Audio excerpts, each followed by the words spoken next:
بحیثیت غیر مسلم میرے لیے شرم کا مقام ہے. سر آپ دیکھیں رمضان شریف کا مقدس مہینہ، رمضان شریف کا انتہائی مقدس مہینہ جس میں کہتے ہیں کہ شیطان بند ہو جاتا ہے، مگر کیا پاکستان میں تو شیطان کھلم کھلا گھوم رہا ہے. آپ دیکھیں کیلے کا ایک درجن رمضان شریف سے پہلے 150 روپے کا تھا، آج 400 450 روپے کا ہے. اسی طرح سے سیب کی قیمت دیکھیں، اسی طرح سے آپ گوشت کی قیمت دیکھیں، اسی طرح دوسری ضرورت زندگی دیکھیں.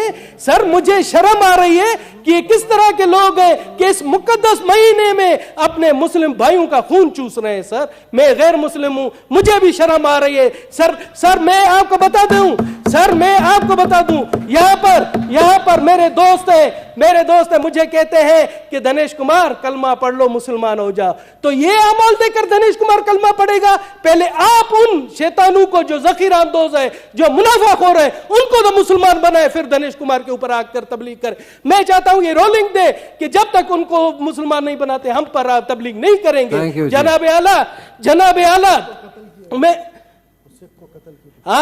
اعلیٰ میں آتا ہوں ابھی کہ ہمارے کل خیبر پختونخوا میں جس طرح سے مجھے یاد دلایا، خیبر پختونخوا میں دیال سنگھ کو قتل کر دیا گیا. اس کا قصور کیا تھا آپ کو پتا ہے؟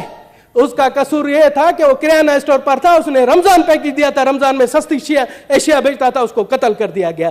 جناب اعلیٰ اسی طرح سے وہاں کل پشاور میں ہی ایک کرسچن سینیٹری ورکر ہے کاشف مسیح، اس کو بھی قتل کر دیا گیا.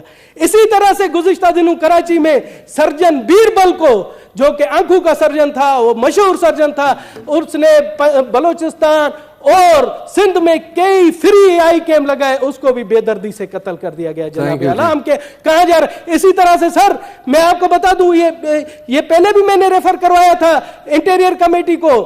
پپو نریش تھا سندھ میں، پپو نریش ٹھٹھا کے قریب، وہاں پر اس کی لاش ملتی ہے، اس کے ہاتھ باندھے ہوئے پیچھے کہا جاتا ہے کہ اس نے خودکشی کی ہے.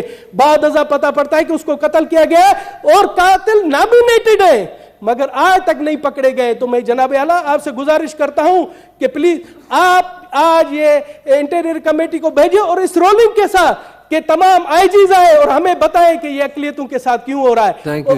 اور میں بتا دوں جو ہمارے دشمن عناصر ہے، جو دشمن ممالک ہیں، وہ اس طرح کی اگر منظوم حرکتیں ہمارے یہاں لوکل جو ان کے ایجنٹ ہیں ان کے تھرو کروانا چاہ رہے ہیں، تو ان کو میرا کھلا پیغام ہے کہ پاکستان ہماری ماں ہے، دھرتی ہماری ماں ہے. ہم ان اوچھے ہتھ کنڈوں سے پاکستان کی اقلیت نہیں ڈرے گی، اپنے ملک کی تعمیر اور ترقی کے لیے ہمیشہ رہے گی، آگے رہے گی. جناب اعلیٰ میرا یہ ہے کہ اس کو کمیٹی میں بھیجیں، یہ امپورٹنٹ ہے سر، کمیٹی میں بھیجیں. 3-4 قتل ہوئے، 3-4 جی ہاں ٹھیک ہے جی، تھینک یو جی. اور انہیں بھی آپ ممبر بنا دیں سر. بالکل سر، ٹھیک ہے. جس طرح تنگی صاحب نے کہا تھا آپ بھی میرے ساتھ آفس میں آ جائیں. میرے نہیں سر کمیٹی میں بھیجیں، آفس میں کیا سر، کمیٹی میں بھیجیں. بیسیکلی آپ نے 4 بولے ہیں تو ایک بتائیں تاکہ ایک کو بھیجیں، تو آپ نے اکٹھے سارے 4 بولے نا. انٹیریئر کمیٹی میں بھیجیں، اقلیتوں کے حوالے سے تو کیا کمیٹی میں بھیجیں.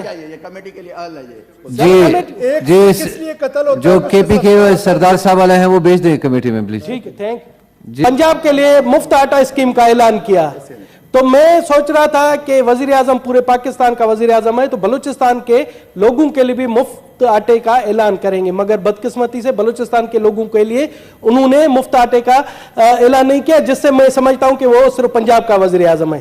جناب مگر اب جو میں نے حالت دیکھی، وہ بھگدڑ مچی، وہاں پر 23 لوگ بیچارے شہید ہوئے. تو میں کہتا ہوں کہ خدا کا شکر ہے کہ بلوچستان کے لیے اعلان نہیں کیا، وہاں پر بھی ایسا اثر ہوتا مس مینجمنٹ کی وجہ سے. جناب کسی کے کہتے ہیں نا شر میں خیر ہوتی ہے. وزیر اعظم صاحب نے بلوچستان کے لیے نہیں سوچا، مگر اس میں بلوچستان کے لوگوں کا خیر ہوا. جناب اعلیٰ میں آپ کو بتاؤں، بلوچستان میں اس ٹائم جب سیلاب کے بعد تمام سڑکوں کا برا حال ہے، کوئی بھی سڑک صحیح نہیں ہے. آپ یہ دیکھیں کہ گزشتہ دنوں دانا سر سے